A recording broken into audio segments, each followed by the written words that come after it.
Hi, everybody. Welcome to another episode of Beyond the Dose. I'm your host, Michelle Harrell, and today I have the amazing Tracey Tee. If you don't know Tracey, you're going to know about her in a few minutes. But I actually learned about Tracey and her organization, which is called Moms on Mushrooms. Moms for acronym, right? Good. I like that. And I discovered you, gosh, way back in I think 2022. I started following you, I think, or it could have been 2023. I'm trying to remember, but I started following you, and then I actually attended the MAPS conference in June of 2023 out there in Denver, and that was the year that you did the big group photo out in front of the convention center, and I'm in that photo. So so that was super exciting for me to get to see you in person and just feel the energy of that movement that you have created. So welcome, Tracey, and I'm going to pause and let you introduce yourself and maybe give our listeners a little bit background on your story and how you came to actually create Moms. And please go ahead. Sure. Well, thank you. And I'm so glad that was such a memory. I'm not sure it can ever be replicated, but I'm so grateful I got to share it with so many hundreds of beautiful humans. My name is Tracey Tee. I'm the founder of Moms on Mushrooms. We're an online educational platform and community aimed at bringing moms together around the sacred use of psychedelics, mainly microdosing psilocybin in this season of our organization. But we are supportive of all psychedelics. And I started Mom because I really felt like my healing journey with psilocybin specifically was unique as a mother. And I think mothers who work with psychedelic medicine, I know mothers who work with psychedelic medicine just have a unique experience. The stakes are a little bit higher. There's a lot more to consider. I think we're much more mindful and actually, I think in many ways more respectful of the medicine because those stakes are high. And we have to bust through generations of stigma and wounding and judgment to take our mental health and healing back into our own hands and work with a substance that is still Schedule 1 and criminalized and stigmatized so much. And as a mom, everyone's first thought is, what are you doing to your children? They don't look at the woman, they look at the mother. And so all of that combined really led me to want to create a safe space for moms to work with this medicine. And that's what we're doing. So we offer courses, we have a community, we have all sorts of different offerings. And my prayer is that Moms on Mushrooms doesn't exist in a few years because we've all found our own practice and our own way of doing it. However, I do truly believe that psilocybin specifically and most psychedelics should be done and worked with in community. There's so much richness to be gained by not only sharing your experiences with psilocybin or psychedelics, but also hearing other people's experiences. And that's really what the community aspect of what I want to grow with Mom. Yeah, no, it's fantastic. I'm part of that community. I am grateful and honored to be one of the practitioners that's listed in your directory. So I get to, what I love about it as a facilitator and a guide is I get to engage with these women. I just love some of their testimony that they share, but also, when they ask questions about, certain aspects of their practice, or especially newcomers to this type of medicine have a lot of questions and sometimes fear and anxiety around getting started. So it's nice to be able to just, that education piece I think is so important. And again, that community of knowing okay, all these other women are doing it. They're okay. They're safe. They're saying that they're better parents. And so, that I think that's just such a great offering that you have, that platform is so great for the community. So yeah. Thank you. And I'm glad you're sharing your wisdom. I mean, that was my idea, is that we certainly don't need another dude in a coat telling us how to work with psychedelics. And we don't really need anyone up on a pedestal or on a hill, least of all me, that we can really just we can figure this out together. And so I love when people who have experience are helping people who don't. And again, there's just so much richness that's gained from that. So yeah. Well, and I think it's important, you know, hearing it from a facilitator or a licensed practitioner or what have you, or, you know, is one thing. But I think when they are able to interact with each other, that adds another kind of layer of safety for people, another layer of like, okay, so it's not just these people, you know, that are in it all the time that are telling me it's going to be good for me. I'm hearing other women's stories of healing, and I think that's actually the powerful part of it. So yep. yeah, And I'm those stories are big. They're big yeah, stories. Yeah. they are. Yeah, I wish, you know, I'm a mother of 2 daughters. They're more grown now, 18 and 21, and I so wish that I had learned about psilocybin or, um, you know, discovered it when before my kids were born or when they were younger, because I know I would have showed up differently I there, know. you know. So, Yep. yeah, lessons learned. We keep on Mhm. trying, and you know, as Maya Angelou always says, you do better when you know better, or something like that. So, Yeah. Yeah. It's true. um, I'm curious. I know when you first started, you've done a lot of media coverage, done your rounds. I know that you got some backlash. I think there was a particular episode of Dr. Phil or something where, where some woman came at you.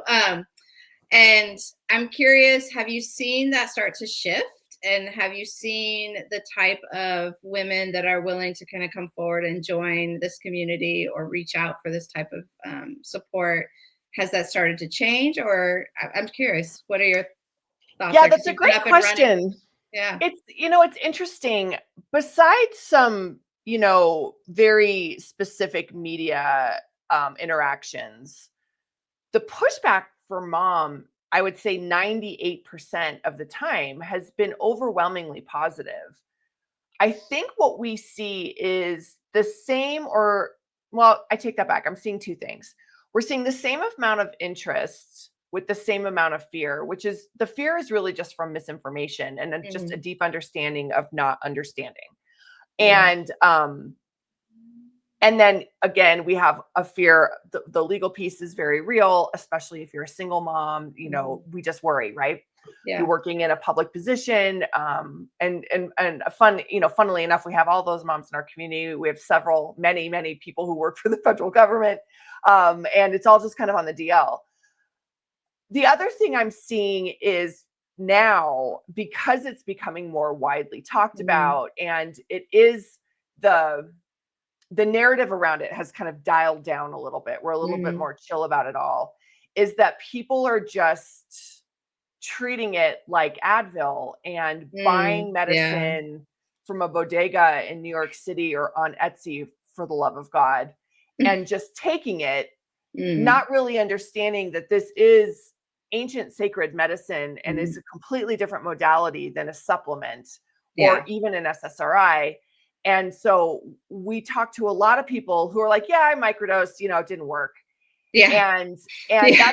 that's becoming the more common thing, or I can just do Mhm. this on my own. And it's not to say you can't do it on your own, of course, but I do think in this Western culture, America specifically, and specifically mothers, we're at a time where we really need to recognize our illiteracy around ceremony, around what healing actually means that's not prescriptive. Mhm. And we need to take some time to learn and open our hearts and our minds to some different modalities Mhm. that are supportive, that feel very foreign and very hard. They feel very work intensive because they are Mhm. the antithesis of this passive Yeah. allopathic Western medicine model. And so that's really kind of where we struggle. It's, people who are fear, okay, underneath the fear is education. That's what Moms on Mushrooms is here for. And then people who are just like, don't understand that it's kind of a big deal. And Right. No, I completely agree with you on that. And that's, yeah, unfortunately that's what happens when culture starts to shift, and you know the narrative gets kind of, yeah, spun in different ways. But I often, you know, I mostly work with individuals doing large doses and Mhm. big healing journeys, but I also from time to time have I'm doing a microdose workshop at the end of this month actually. Um And that's, one thing that I try to educate all my clients on. This is not a quick fix. This is not Mhm. a magic pill. you, you may come out of, for the folks who don't want to put the work in, I always say they may come out of this with some insights and some, shifts in what they're thinking. But if they don't continue in integration to work, which is, as we all know, that's where the real work is, as well as with microdosing, is through the integration process. If you're not willing to do that, then it's, at the end of the day, it's just an experience. And it might have been a beautiful experience, Mhm. but it's not going to take you further. It's not going to get you to where you're hoping to get. So yeah, I thank you for saying that. And I think I agree with you. I see some of that starting to happen. And yeah, with microdosing, it takes months before you start to see, Yeah. right? It really does. And it also, it requires a decent amount of buy-in, which is something, again, that we don't understand in the context of medicine or healing. We want it to be done for us. We're also a culture that's incredibly um, resistant to being uncomfortable. Yeah. We anesthetize all of the high and low feelings, all of them, right? If Mm. you're too if you're too joyful, if you're too eccentric, if you're too loud, you're too much, she needs to calm down. If Mhm. you're too low, if you're too weepy, if you're too angry, she needs something to calm her down. And Mhm. so we just numb out those swing emotions and in the middle, and we expect everyone to kind of be a little bit robotic. And robotic is fine. Our ego really likes it because it's comfortable. Right. And we live in this abundant country where we have everything at our fingertips. If you're hungry, you can get food in seconds, minutes. If you're thirsty, everything is here. There's Mm. clean water, there's electricity, there's more crap than we'd ever need. There's more food than we ever need, and we waste all of it. And we hate being uncomfortable. And so when that comes down to a micro level of a mother who starts to feel her feelings again and feels Mm. those things of rage or sadness or ecstasy, she thinks there's something wrong with her. Yeah. Rather, we blame the medicine like it's not working, and Yeah. then you stop. So we are very much like you said, like we're in this really big chrysalis moment of a shift, and it's going to take a decent amount of education and understanding. And I think that's why I like microdosing so much. It's a really nice gateway to co-creating a relationship with medicine, Mm. because you can do it in small doses. You're not getting blasted off, and you can start to feel it in your body and again create that relationship. And from there, anything is possible. And I think the Yeah. large doses can be more potent as well. But like you said, if you don't even understand what integration is, and when I started microdosing, I didn't understand what it was. I didn't know what it meant. And then it's so overused because in America we overplay everything, the work, like we just say it till it's dead. Like, I don't need to integrate it. Like, it's just a trendy thing, until I realized that I do. And Yeah. now, of course, integration is everything. But yeah, so it's there's a lot of work to be done for sure. Yeah. No, it's funny because I also have a lot of clients who will start with like a microdose or low dose session, typically microdose, the really high anxiety folks who Yeah, are really nervous about yeah, doing, a big journey. And I've had a few, I always say, actually, high anxiety women over 40 are my toughest clients. No, they are. And yeah. they're about 50% of my clientele. I have about, well, it's 49% men versus 51% women my first year. So it's pretty even. But majority of those women are over 40, and a lot of them are very high anxiety. And it's just very hard for them to trust, and very hard for Mhm, them to surrender and let go, mhm, because they've felt like they had to be in control for so long mhm, just to mhm. protect themselves, right? So I fully understand. But Yeah. I have to laugh because I've had a couple now that will start with a microdose session, and half hour into it they're like, I don't feel anything, I don't think it's working. Yeah. And I'm like, well, okay, it's subperceptual, we talk about it. And No, we but need a punch in the throat. by the end of the session, they're often in tears, Mhm, like often they're crying. And then I hear them all say the same thing. I don't know what's wrong with me. I don't know why I'm crying. I don't normally do this. And I said, mhm. well, maybe it is working. Yeah. And that's, that's a light bulb moment for them. They're like, oh, Right, because right. we don't correlate that with progress. And like I have so much compassion for the 40-year-old Yeah. over 40 high anxiety woman. I was her. Yeah. And then inside there's something that just happens when you're a woman and you turn 40. I really believe those existential questions just start dropping from the heavens. Mhm. And so your soul is in this space of, why am I here? Is this the life that I want? You're really asking those big, big Yeah. questions, and you're still locking in every day with doing a million things. Yeah. And so it's a lot. And then you have high expectations not only of yourself, but if a mom or woman chooses to do a healing modality, I think men are a little bit more open to like, not like they don't have as specific expectations, but I think when you say yes to a journey or something, you have all these expectations of how it's going to Mhm. be, and when it's not, you're Mhm. just disappointed. And Mhm. that's a hard space to crawl out of. It is. Yeah. No, agree 100%. Gosh, so much good stuff there. So I'm curious. So I know you're also doing some cool stuff with a postpartum depression trial. But so I want to get to that, but I'm curious in before that, are there other new directions that you're hoping to take moms, and kind of what's the future for that platform if you're open to sharing? Yeah, thank you for asking. There's a lot of new directions. I feel like 2025, 2024 was a big, my word of the year that came through for me was purge. So Mm. that was fun. And it that remained to be true until the last minute. And so I think this year is really about re-looking at where we are as a culture when it comes to psychedelics and where moms are at, Mhm. and meeting moms where they're at. And I'm really feeling called to go back to my lineage and how I'm trained, which is a much more earth-based, sacred, wise woman. Those are my mentors, and bring that into mothers. So one thing my team and I have been really talking about is, again, that need for ceremony and celebration. Mhm. Mhm. We really feel like mothers are often, it's such a huge portal when you become a mom, and there's no real celebration for it. I mean, there's like the baby shower, but I'm really looking at this fourth trimester idea that your fourth trimester is not so much for the baby. You've Mm. birthed the baby is here, the baby will be taken care of, but Mhm. your life has changed completely. Everything is different. Your heart and your mind have been blown wide open. It's incredibly psychedelic. And Mhm. our culture doesn't really have a lot of care and nourishment and nurturing for those moms, not spiritually, not just with good old fashioned help.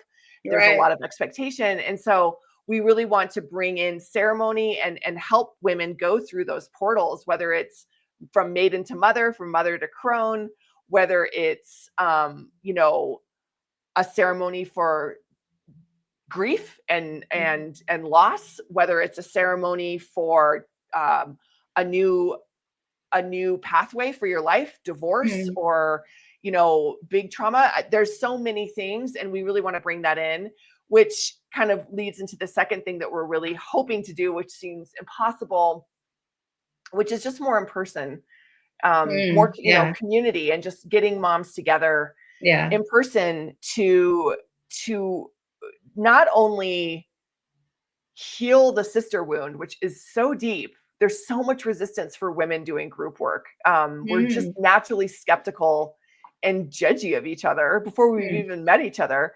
So to heal that, but then to also really like actually relearn what community means and what Yeah. what living in community means. I mean, even churches, you're talked at, you're not talked with. I've never understood why churches are in pulpits, or Mm. pews that are facing forward. Like, why aren't we in a circle? So that's the kind of things that we're hoping to bring forward with mom. They seem big and um kind of esoteric, but that's Yeah. kind of the way we're going. Yeah, no, I love that. I think people are craving in-person community too, post COVID. I know it's been like 5 years, but it still feels like yesterday, right? It does, and it did a number on us. Those Yeah, lockdowns were real, yeah, and it changed. So I'm still talking to women who are dealing with addiction, grief, financial loss, all these years later. So it divorce. I mean, divorce, gosh, I think the yeah. divorce rate went up, right? During Oh, when yeah. everyone was forced to live on top of each other and like Yeah, it was and no, too and much. you didn't have work to distract you anymore. I think you talked about us numbing our feelings. I talk about Mhm, that as well all the time, but we also numb and distract with things that are deemed good in our uh-huh. society, like work. Yeah. I again, majority of my clients are highly educated Mhm. professional individuals who are type A personalities, and they're out there. I was one myself, so it's easy to recognize. Totally. Me too. Doing what you thought was the right thing. You go to Mhm, college, you get your education. Many people have to go into debt to do that. mhm, Um, then you get out, you start working at jobs just to pay your debt instead of doing what you like. There's just so many symptoms, mhm. and we all did it, and we've all done it. And then you wake up, to your point, somewhere in your 40s, like, what the hell? This How is did I not. get here? And Yeah. I can't. And I think what COVID did, at least I can speak for myself, is it really put a magnifying glass on Yeah. like all the things you'd been ignoring, Mhm, compartmentalizing, pushing down, avoiding, whatever. And it all just came to the surface, and it was mhm, like, oh my god, I don't even like myself. Like, mhm, I don't like this life I'm leading. I'm mhm, exhausted because we mhm, finally all were home, and mhm, people have realized how freaking tired they are. So mhm, mhm. yeah, and then I, for one, as a mom, speaking as a mom, like the first few months were rough for me and my two teenage daughters. Honestly, like I ended up fighting with my daughter over and over because she's a top student. She's also like her mom, trying to give her some wisdom before she hits rock Yeah. bottom. But but she's also a night owl, so she would like stay up all night Mm. and literally be going to bed when I was getting up, talking to me like, Oh, I just watched the sunrise, but I'm going to go to bed now. And I'm like, don't you have class? Like, don't you have to log into class? She's like, I just have to log in. I don't really like all the kids were logging in and not with the screens yeah. on. And like, Uh, and so we fought like constantly about this issue. And then at the end of the year, she got again straight A's. And that's her why way. Yeah. I'm like, why am I fighting with Yeah. her? Not, but what I was concerned about was still there. It's still valid. Like, are you setting yourself up for Mhm. like the right habits and the right because it's not for me about the A's. But Yeah. at the same time, you have to give space for your kids. But once we kind of got into this flow and rhythm in the house, and I stopped fighting their rhythm, Yeah. trying to make it Yeah. mine. I actually really quite enjoyed COVID as a mom because I Yeah. got time with my kids. Like we were having breakfast in the morning together. We were all coming around the kitchen around lunchtime, chatting, like it Yeah. just and it was nice. I enjoyed that time with my kids. Once we kind of got over the initial growing pains. Mhm. So yeah, anyway, that was a tangent, but yeah, I think a lot of people are still feeling the kind of we all have a little bit of PTSD from COVID and we're still figuring 100%. it out. Yeah. So Mhm. I love that you're going to be doing some of those in-person events. Um all right, so I do want to get into because before we run out of time, I'd like to get into this postpartum depression Mm. research that's happening. I know you're a part of that. Do you want to I don't know much about it either. I'd love to hear kind of what it Yeah. is and yeah. Yeah, we're not really apart. We're just helping spread the word. I had Oh, some long okay. conversations with the organizers.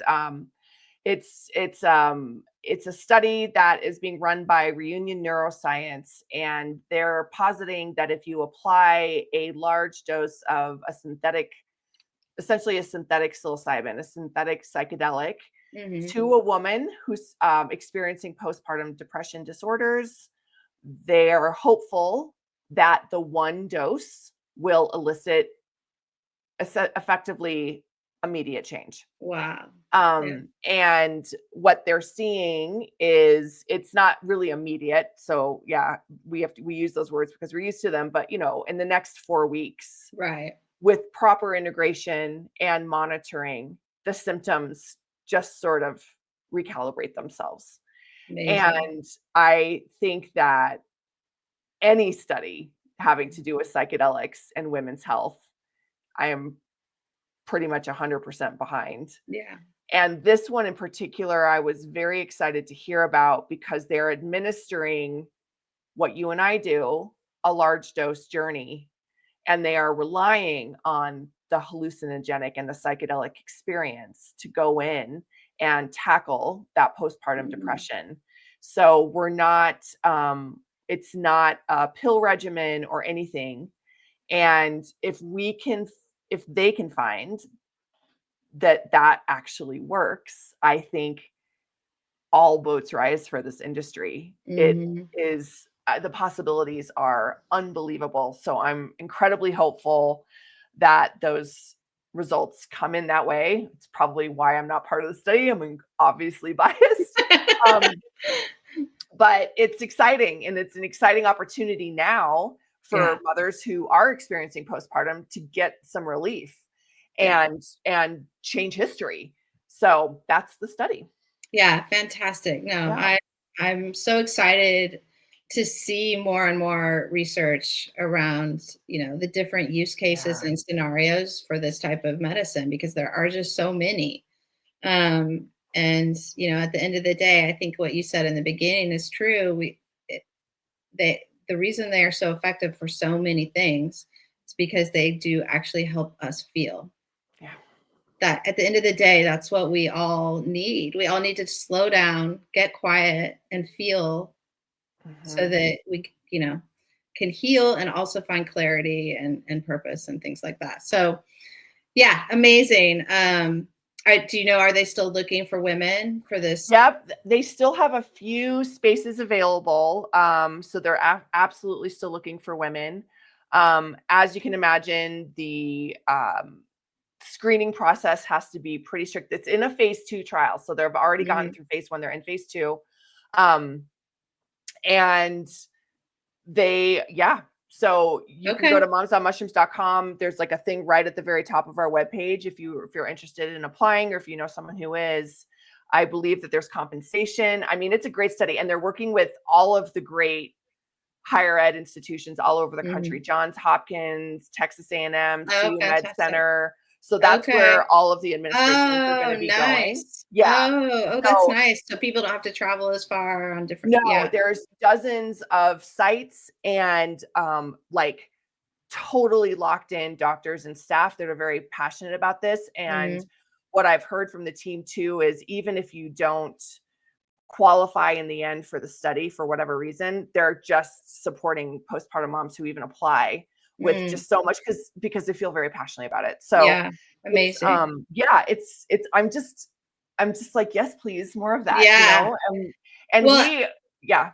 no, oh, sorry, I didn't mean I was just thinking too, and with for this study particularly, like, do you know, are they looking at how it's impacting hormones? Because often, postpartum depression has a lot to do with hormones, right? At least that's my understanding.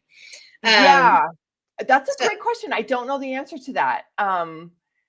that's so interesting to me because when I say like it helps us feel our feelings, that's true, but there's also a real reason why we Mhm. so many women suffer from postpartum, and that is because of our hormonal changes. And I know I've read other research and things around, and it's just getting started, Yeah.